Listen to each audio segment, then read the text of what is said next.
നാളികേര വില കുതിച്ചുയരുന്നു. വില വർധനയുടെ ഗുണം ലഭിക്കാതെ നാളികേര കർഷകർ. നാളികേര ലഭ്യത കുറഞ്ഞതാണ് വില ഉയരാൻ കാരണം.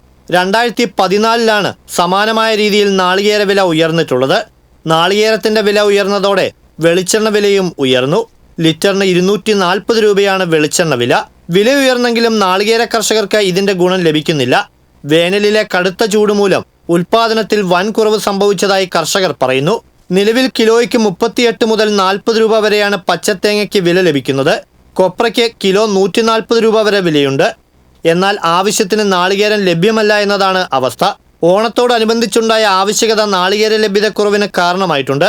നവരാത്രിയും ദീപാവലിയും പ്രമാണിച്ച് ഉത്തരേന്ത്യയിൽ ആവശ്യകത കൂടിയതും കൊപ്ര ലഭ്യതക്കുറവിന് കാരണമായി.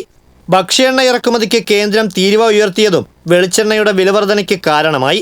തീരുവ വർദ്ധിച്ചതോടെ സൂര്യകാന്തി എണ്ണയ്ക്കും പാം ഓയിലിനും വില ഉയർന്നു. ഇതോടെ വെളിച്ചെണ്ണ ഉപഭോഗത്തിൽ വർധനവുമുണ്ടായി. TCV തൃശൂർ.